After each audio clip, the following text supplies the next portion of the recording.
Hello, everybody. Marie Graceberg here, the host of the Job Manager Success Summit. And here with me is Danielle Levis. And we're going to be talking about how to write soap opera emails or sequences that not only gets open, but gets people to take action, because that's what we really want our audience or our listeners or our subscribers to do, to take the action that we want them to do. So, Danielle, welcome to the stage.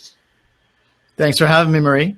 I am delighted to have you on the stage, and I'm sure our audience too. So let's dig in right into our topic, because this is something that is really important, very integral in our business, in creating and building that relationship with our audience as well. So we're talking about email here, and I'd love for you to dig deeper into creating soap opera emails, because I love the fact that creating stories or integrating stories in our emails or in our communication with our audience really is one of the secrets of connecting with them. So first off, share with us what a soap opera email sequence is, just for our audience who probably maybe it's the first time that they've heard this one. I'd love for us to share with them what is it about.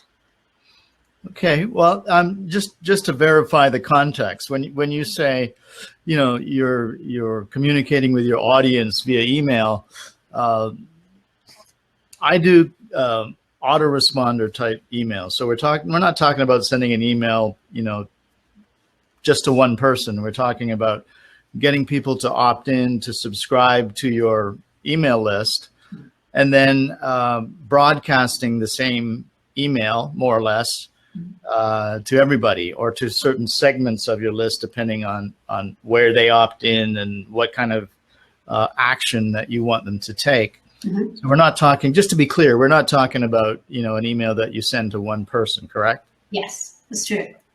Okay. So the idea is that you want to build a sort of a relationship with this person, even though, you know, you may never meet them, may never speak to them.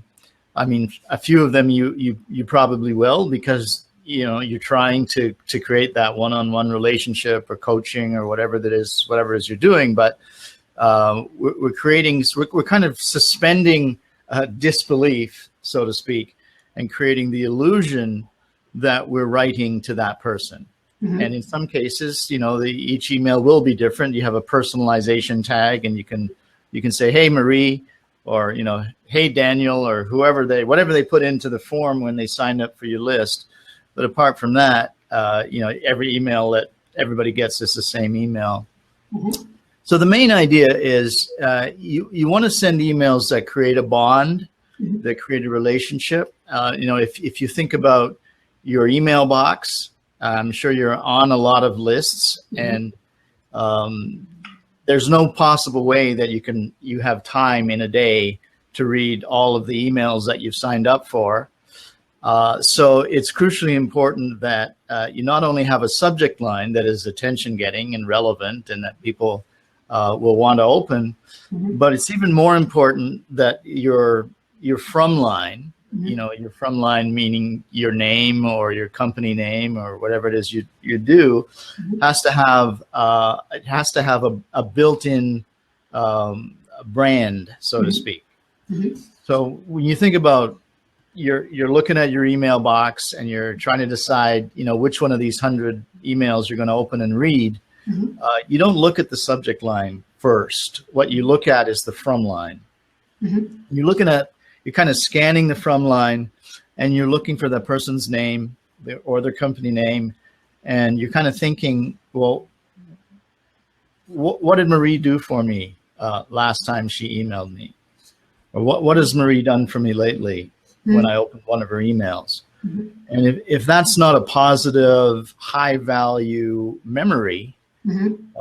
Memory of an experience in reading your email, mm-hmm. then they're going to skip over your email, and they're going to skip over most of the emails. They're going to delete them, like, you know, half a dozen at a time until they come upon something in the from line that says, okay, the last time I read this person's email, it was awesome. It was great.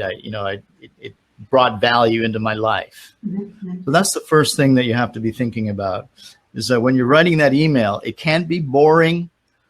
It can't be self-serving. It has to give that person some type of a reward just in reading that email.